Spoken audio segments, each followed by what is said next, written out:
All right, we're going to have a look at finding elevations here. Leveling is a very common way to do that. There's an old USGS leveling crew out there. So you see they got the instrument there. It's called a Dumpy Level. They got the rods there that they'll shoot, and an umbrella. Umbrella is probably for the instrument. You know, you don't want to get the instrument hot. It throws it out of level and such. So they use that umbrella there to shade the instrument, keep it nice and level.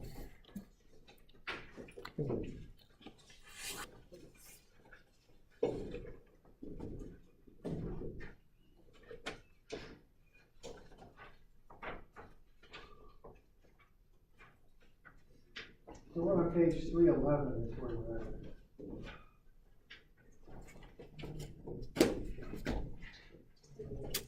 Okay. All right, now there's different kinds of leveling, which really I'm kind of thinking more as being ways of determining elevation. There's differential leveling. You can do it trigonometrically, and then you can do it with GPS. Okay, so those are the different ways you can find elevations. GPS is coming along on that, but elevation is the worst part of GPS data. Most survey companies I know won't use GPS for fine leveling. They might do it for rough, like grade staking of rock or something like that, but they're not going to do it for like pavement or something that has to be laid really flat, like a sewer or something like that. They're probably not going to use it for that. Okay. All right, so what we've got when we level, I'm on page 311, so just keep in mind, you know, if you have the packet, it just makes life an awful lot easier in here. You're not scribbling stuff down, it's right in there. So page 311 is where we're at. I've got these pictures in there. All right, so what we have here is a vertical line which is plumb to the earth. So it points essentially towards the center of the earth. And then you have a level surface, which would be an equal distance out away from the earth. But when we're using equipment like our levels, we actually shoot a horizontal plane, which is perpendicular to a vertical line. Okay. So we could call that a vertical line. Sometimes you might also call it a plumb line.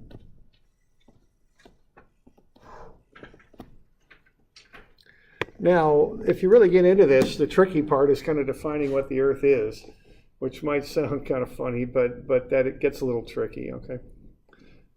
So a level surface is equidistant from the Earth, off away from some constant, maybe that's not entirely accurate, it's a constant elevation above what we call an Earth datum, might be the way to say it, I don't know, which may not make a lot of sense to you if you don't know all that vocabulary, but we'll get to that, okay?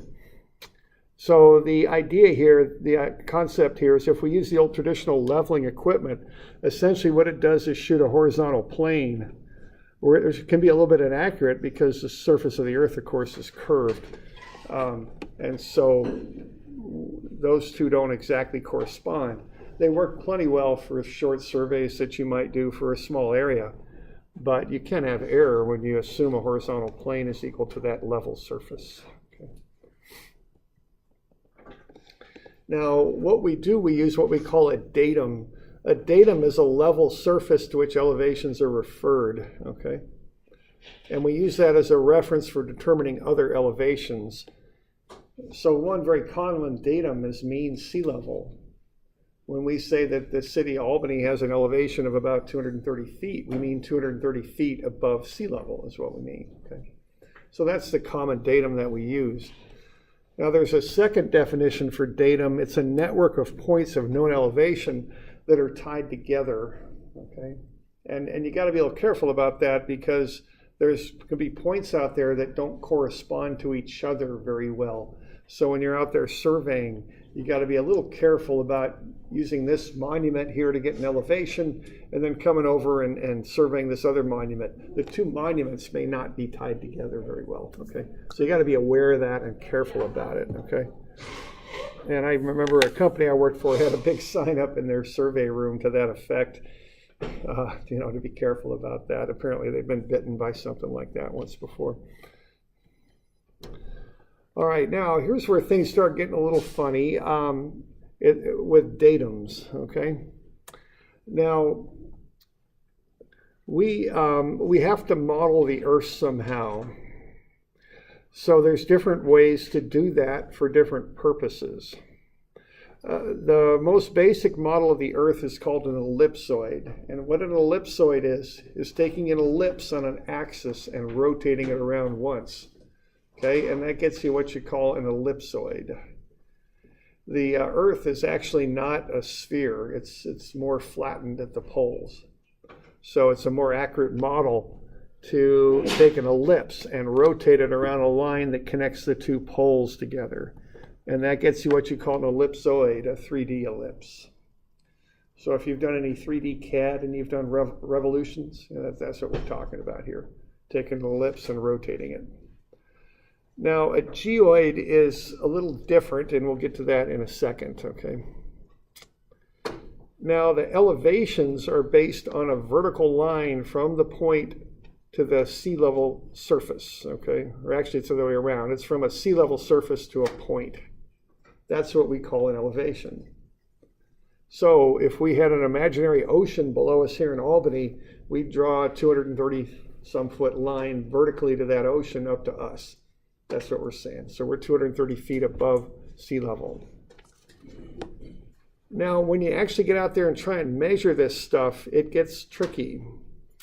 And if you've had physics and learned about gravity, you know that gravity is kind of a function of mass. The more mass an object has, the more gravity it has. Well, when you start getting differences in density of the Earth's crust and interior, that starts to cause slight gravitational variations when you go around the Earth.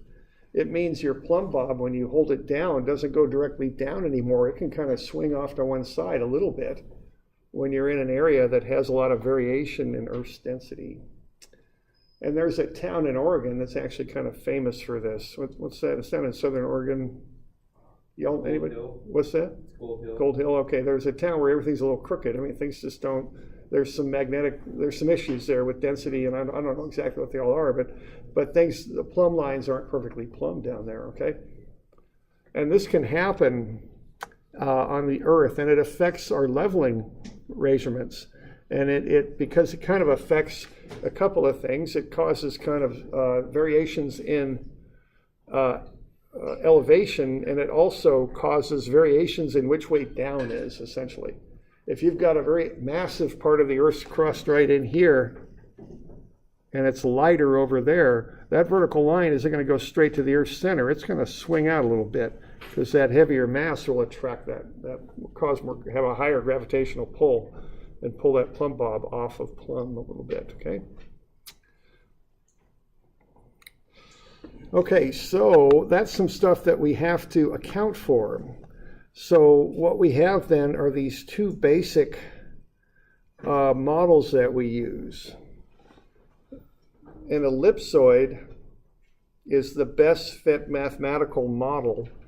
That's rotating an ellipse around the line from north to south pole. That's used for GPS.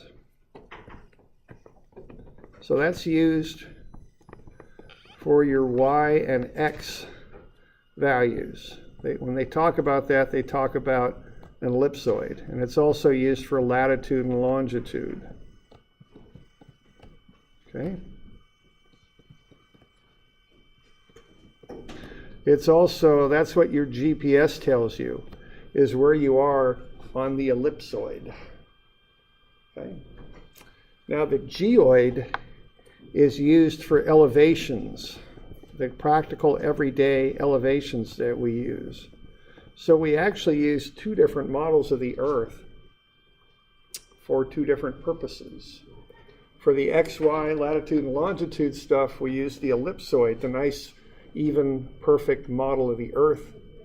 But for elevations, we're forced into using the geoid. One description of the geoid I've heard is if there was an ocean that covered the entire Earth, that ocean would be the geoid. And it would be pulled by gravity different directions. It wouldn't be a perfectly smooth, nice surface. It would be undulating a little bit. Okay?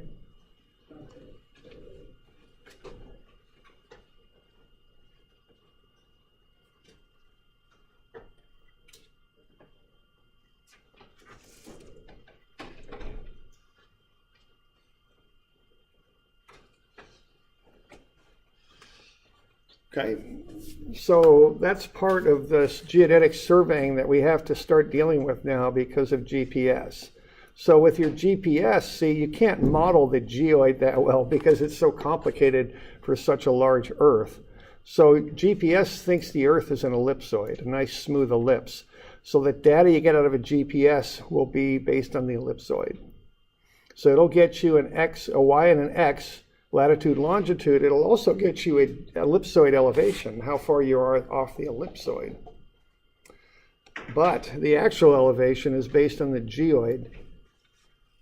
So you have to convert your ellipsoid elevation from a GPS to a geoid elevation in reality on the real Earth.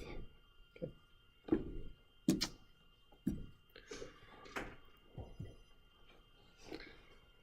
Okay, so if the Earth were covered with an ocean at mean sea level, the surface of the ocean would be the surface of the geoid. So what we call orthometric elevations, the everyday elevations used for mapping, construction, etc., those are a vertical distance from the geoid, is what they are. Okay.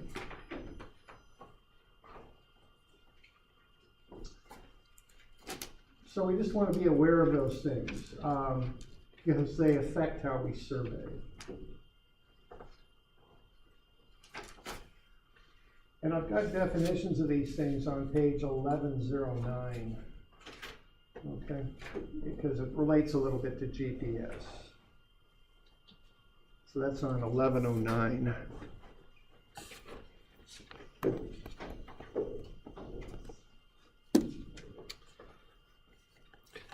All right, so when you've got this model of the Earth, it gets a little bit messy.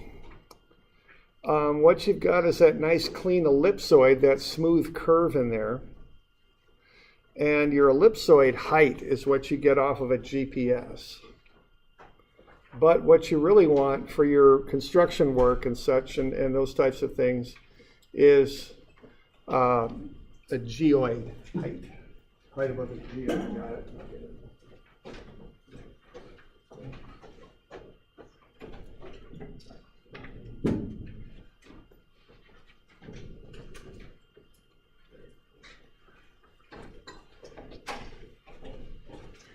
Okay, and notice the difference between the shapes, the ellipsoid nice and smooth, the geoid kind of ragged and moving around, and also notice the difference in the plumb lines.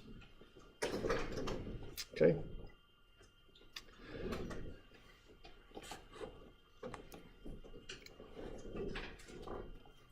All right, now what we measure things from generally is average sea level, mean sea level.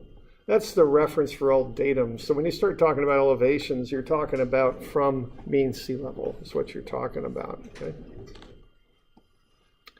Now there's different surveys that have been done in North America. National Geodetic Vertical Datum of 1929. That was the first attempt to tie all the local elevations together into one big one for the United States. That was given another run starting in 1988 throughout North America, the North American Vertical Datum. So what they're doing, they're taking all the benchmarks, or a lot of them, I guess I should say, from different towns and different states and all over America, and they're trying to tie them together so they all reference well to each other, okay? Which, unless you actually do that and do a survey and tie them together, they wouldn't be. They wouldn't necessarily relate to each other very well, okay? Now, why would the elevation of points change on a different datum? Okay. Well, one thing is this geoid. It's hard to measure this geoid perfectly. And when you get on different datums, the geoid calculation is different. And I've seen significant variations in benchmarks on those two datums, where you look up the same marker for these two datums, the 29 survey and the 88 survey, and they're quite a bit different elevations. Okay. Let's see. And what's another thing that can cause these datums to move around? Yeah, earthquakes. Okay. I'm from Alaska. There's a chunk of Anchorage, Alaska that fell about 5 feet. Yeah, it was right down by the ocean. There's a park for it right there. It just dropped, bang. Do you know how far the plate's going to shift when the next big Cascadia subduction zone, i.e. Oregon, off the coast earthquake hits? Well, you know how far it's going to move? Yeah, it depends where you're at. Some places it's going to move, I think it's 14 feet. It's a lot, okay? That could mess up some datums right there. I don't know if that would be the top priority when it happens, but all the same, okay? Because what's happening, we get the one plate out of the ocean trying to slide under our plate, and they're hanging up, and they're hanging up, and they're hanging up. And pretty soon something's going to give, or it'll take a while, but who knows? It might be a minute from now, it might be 500 years from now. I don't know. Nobody does, but slip, it's just going to go like that, okay? And things are going to move around when that happens, okay? Okay, so datums can change, okay? So an elevation is a vertical distance from a datum. That's what that is. Now, if we're using mean sea level, we don't want to run down to Newport every time we want to know an elevation if we're going to use levels and rods and things like that. So what cities and towns and government agencies like Oregon Department of Transportation do is they set things called benchmarks. Okay, now a benchmark is a point of known elevation, usually marked with a brass cap, set by some sort of government agency. So that's an official monument, and you can find those things in the ground. Now, different agencies set them. It's not, quite often they don't have the actual elevation on them because those elevations can change. So you got to go to some resource book and see what the elevation is, for example, with that City of Springfield thing for Monument 675. That would be recorded somewhere. Okay? So when you want to do a survey, you want to, instead of going to the ocean and getting mean sea level, you shoot one of these brass caps, a monument. You start there. Okay. Now, even getting those, though, can be a lot of trouble. I mean, I remember doing a survey once for floodplain. You have to certify that foundations are up and out of the floodplain, And we had to go a mile down the road to find the next benchmark. It was down near Harrisburg somewhere where we did that. And that takes a while, if you're using conventional equipment. So we had to go a little ways. So if you have to go a long ways to get to a benchmark on your job, you're going to set temporary benchmarks. Again, I'm on page 312 is where I'm at. That's set for a single project only. It's not maintained by a government agency. What you might do is scribe a little X in the curb, because concrete's a nice stable material to set a benchmark on. Sometimes they shoot the top of a hydrant or something like that. We've pounded spikes in trees, just stuff like that, okay? Stuff you can find on a given job. So first main project I worked on, it was like that, and we had a control network of a bunch of temporary benchmarks all around the project. So whenever we needed one, we could just go shoot one, okay? It was close. Saved us a lot of messing around. Pretty common practice for doing projects. Okay, so that's a temporary benchmark. Not maintained by the government, no brass cap, nothing like that. Just something a company uses for a project. Okay. Now, if you've got a set of these, the whole set, all of them together, you refer to as your vertical control. They're control points. They're points you trust that you'll shoot in to help you, determine the elevation of other points. So the collection of all these things are called your vertical control. Okay. Now, once you get out there, you have to use an instrument to come off those benchmarks and determine elevation. Okay, you can use a hand level called a P-gun, small telescope with a level bubble, used by grade hops to direct a grader. This is getting a little old. There's a lot of times you see on a construction project a person driving the grader, and then there's another person out in front kind of telling them how to set the blade to get the grade set right. GPS is starting to supplant that, but back in the day, the grade hops would use these to come off of marks to get the grade set at the right place for the rock underneath a project. Okay. An Abney level takes a P-gun, as they're called, or a hand level, and it adds an ability to shoot an angle with it. Okay. A forester will use something like an Abney, but it's called a clinometer, a little different measuring device, but they use that to figure out the slope. I think they find the heights of trees with these things too. They're called clinometers. I think I've used one once, just playing around with it. Okay, a dumpy level is an older style, real kind of level. It's mounted on a tripod. It's got a long telescope, 4 leveling screws. They go on the old wooden tripods used for precision leveling. There's a dumpy level. Long telescope. You can see the level bubble there. And importantly, 4 leveling screws. And then this old school kind of wooden tripod. That's how you can tell if it's a dumpy. Plenty good instruments, kind of a little more difficult to set up. But, you know, if someone knows what they're doing, they can set them up plenty fast and run them. Okay. So there's one on a tripod. There's that old one. Okay, see that long telescope? These are the nice ones. You see them in people's offices sometimes, the nice brass ones. This one's a little bit more modern. It's kind of a Parkerized finished, but the old ones were brass, really nice looking things. Okay. Nowadays we use an automatic level, newer style, tripod mounted level. Short telescope, 3 leveling screws, so not 4 but 3. Makes them a heck of a lot easier to set up. Newer wood or metal tripod, auto-correcting setup. They're used to precision level also. So there's an automatic level. Okay, the reason they're called automatic is they're easier to set up and run than the dumpies. The dumpies have to be set just about perfectly to shoot a good line. These ones, you got a little bit of play in how you set them up, because what they've got is they've got their prisms that you view through hanging from wires. So if you get close enough and tap the top of the instrument there, the prisms will hang perfectly plumb and you'll shoot a flat line.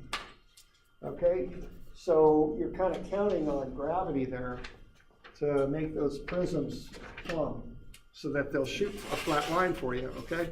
So that's what we've got with these automatic levels.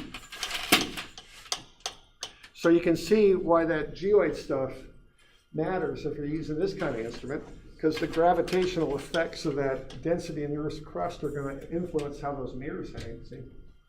Or those prisms, I should say, how they hang. So that's why that's one reason anyway, why that geoid stuff matters when you're doing levels. Okay, so I'm setting up a tripod here. I'll try and get that plate pretty flat when I start. I don't want to start with a crooked plate because that makes it hard to set these guys up. Then I'll get this thing out of the case. So this thing's got little buckles on them. These are not the most expensive levels in the world. If you bang the buckles, they'll pop open. I've had that happen to me a couple of times. So when you walk with the case, keep the buckle away from your body. There's a couple of times now I've done like bang and hit it and buckle opens. I don't like dropping instruments. It's not good for them. Okay, I'll pull the instrument out. I always keep 2 hands on an instrument, okay? Don't want to drop them. Okay, then I got this screw. You can see it kind of popping up out of there. So what I usually do is I kind of tip the instrument like that, and look where that screw's going in, it goes into the threaded deal there, and then I tighten this, and then I don't strip those threads. I'm kind of light in how I tighten that up. Get it halfway tight. And then I've got a spirit bubble up here. You can't see it, but it's right there. And I can look at that and make sure that I'm getting the bubble in the bullseye. So I'm going to take that bubble and put it in the bullseye. And that's how I level it up, okay? And you can use the screws or the legs. With these things, you can get pretty darn close with the legs, really.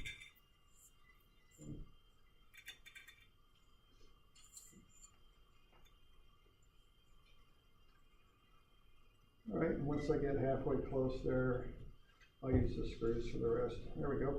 Okay, now that's pretty much level. Now, right here where those prisms are, so if I just tap it, I don't beat on it, of course, but if I just tap it, I don't know if you can hear those or not. Those wires kind of sing a little bit. They kind of rattle, vibrate, whatever.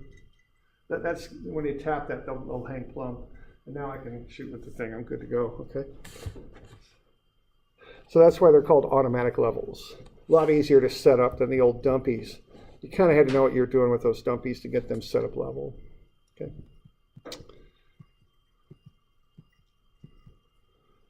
Now there's also laser levels that contractors use. They anybody work with those? Any contractor types? Okay, you get on a big site like a parking lot, or usually they're used on big open field kind of sites.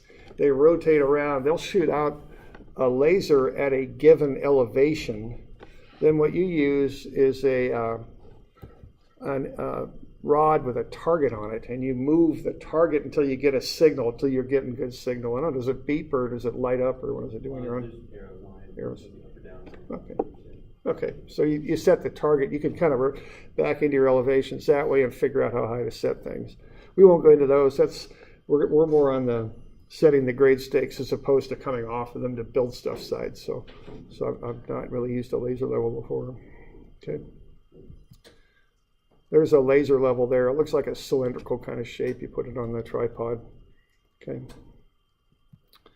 All right, you can use GPS, but the error on vertical is about twice what it is horizontally with GPS. So GPS is used for rough grade, and what I mean by that is like when you're setting rock, you can use it for that. But most people I've talked to won't use it for tight grade, like something that's got to be laid really flat or precise. They don't like using GPS. Okay, there's a GPS unit there. It can be tripod mounted or staff mounted, either one. What you're looking at there on top is the antenna. Okay. Okay, then with these, you use a rod. Remember, those rods are in decimal feet. Those are not inches you're looking at. They're tenths of feet. Okay. Okay, parts of a level. The objective is the lens. The reticule is the crosshair in the lens.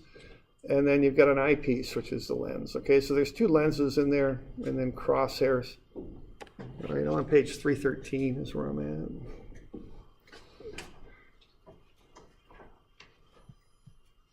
Okay, the resolving power is the ability of a lens to show detail. Okay, so that's one thing you want on lenses is good resolving power. Okay. But you also want magnification, and you kind of have to work with the two to get what you want.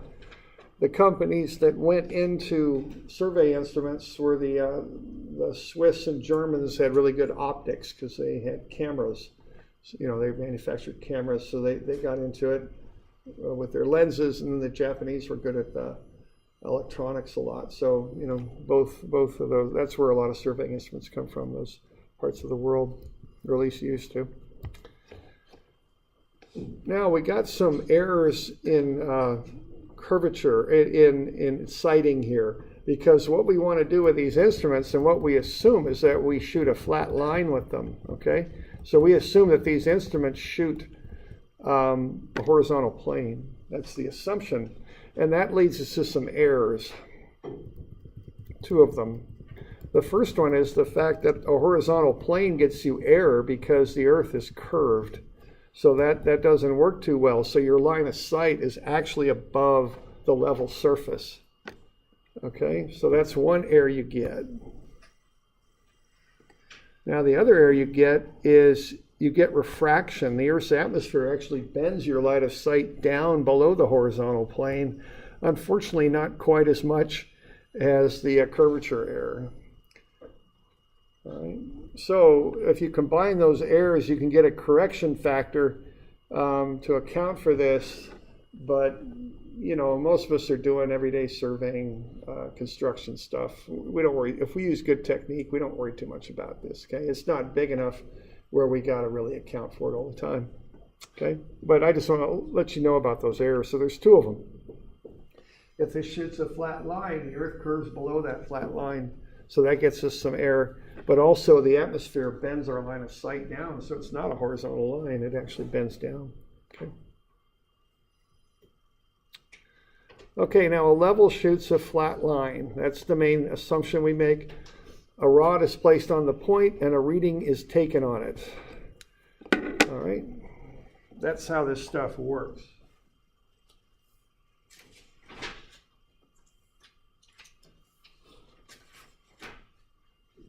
So basically I'm on page 321 right now. So let's say that I'm set up here with my level, and I'm going to have a look back at this rod, and the rod's right there. what's going to happen here is I'm going to have, what I'm going to be looking at is my field of view, which is roughly circular, and then I'm going to have crosshairs in my field of view, and I'm going to read the rod on this horizontal crosshair. Now I'm going to warn you that there's also what are called stadia marks above and below that crosshair, but ignore those. Read the long horizontal crosshair. Okay, so I'm going to have a look at that. So I'm going to take my instrument here, and I'm going to have a look. And that rod's being held perfectly vertically. We'll assume that. We're a little out of whack there.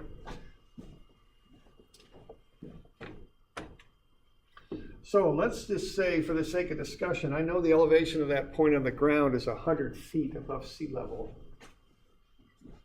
And I'm going to have a look at that thing now, and I'm going to sight it. I've got a little gun sight on the top I can use to get in there rough. And then I've got what I call a tangent screw that will move me a little bit left and right.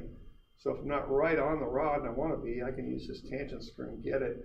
Using this little gun sight thing here, I can get pretty darn close, so I'm just looking over the top. Okay. Like that. And then I've got a focus. And I'm sorry, that's the wrong one. This is the tangent screw here. That goes left and right. This is the focus. Okay.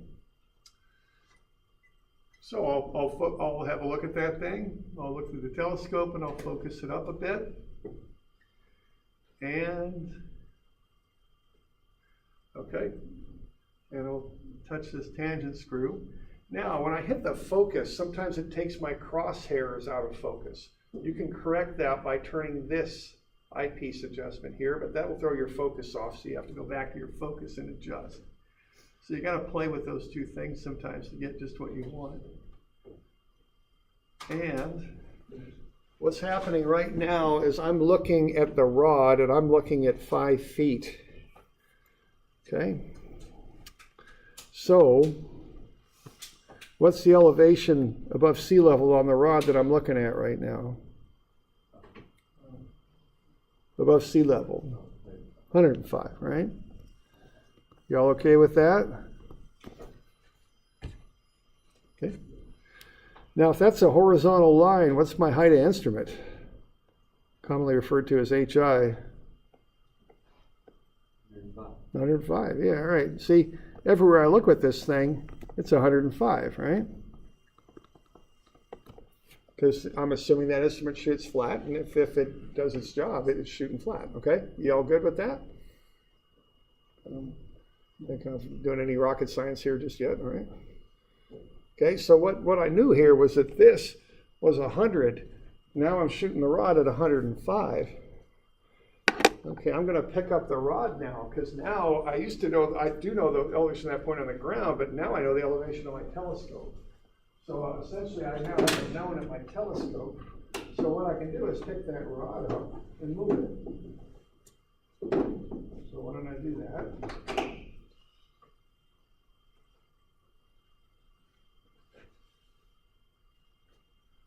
So I'll move the rod.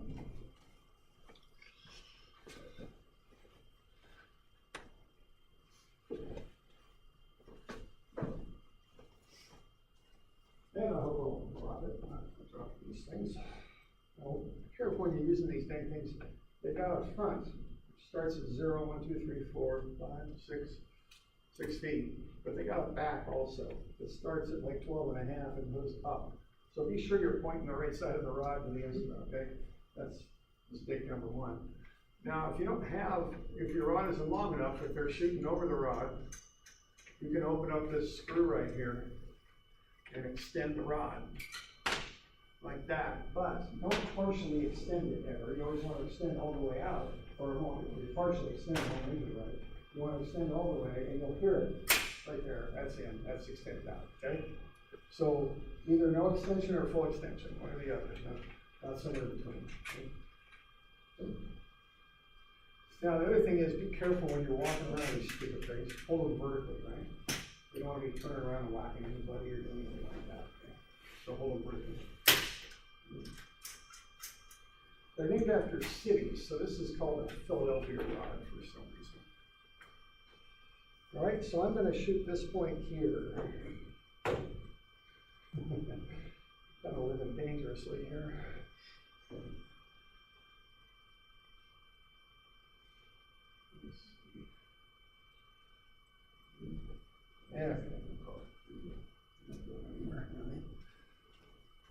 And I'm going to take a look here. So I'm going to take that and I'm going to sight again, and I'll refocus a bit because I'm a little bit different distance away this time. And amazingly, I'm shooting exactly 4 feet on the rod. So what's the elevation that the rod's sitting on? Right there. 101, we would hope, okay? So what we're doing, see, so the calculations here, where we took 100, where we started, we added 5. That was a back sight, commonly called a plus sight. Back sights are always added. And then we are at 105. And then we shot 4 on the rod. Well, we got to come down to get to the ground. That's what we want to know, are the elevations of the point on the ground. So that's 101, okay?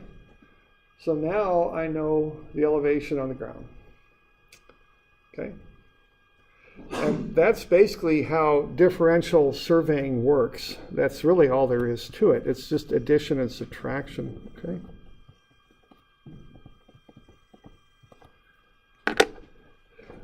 Now, so are we good with that? We got any questions there? Okay.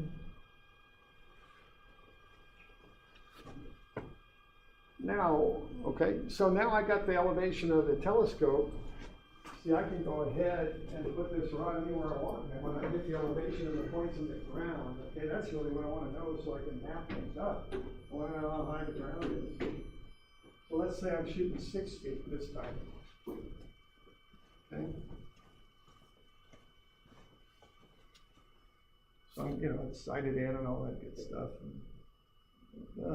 Okay. So this time I'm shooting that same line, but now I'm out here. Let's say it's dropped off a bit. So now I'm shooting 6 feet on the rod.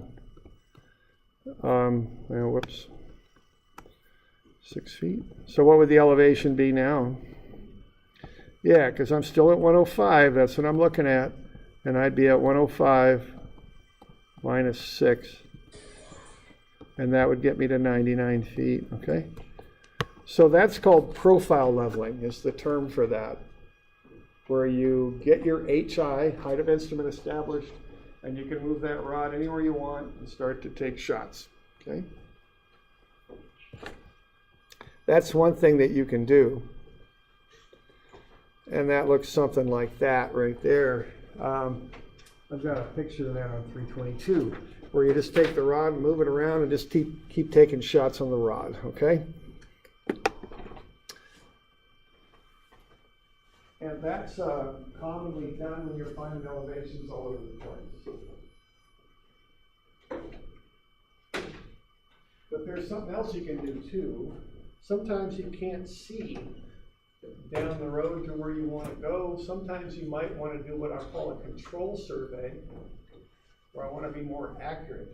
And if I'm going to do it that way, once I've got that elevation established, which in that elevation there was what, 101, I think? What I can do, now I know that elevation, so I can pick up the instrument, put it here, and take another backside. Once I get it leveled up and all that. And what I'm doing here now is I'm doing what's called a level loop. So I'm going to leapfrog. I'm going to take the instrument, look back at the rod, get a back sight, move the rod ahead, get a foresight, move the instrument ahead now, get another back sight, and keep going like that. So those are 2 ways you can use these things. One way you take multiple foresights. The other way you just alternate between foresight and back sight. Okay. Remember to turn the rod around, and I take a shot there. Okay. So you can do it either way. It just depends on what you're trying to accomplish.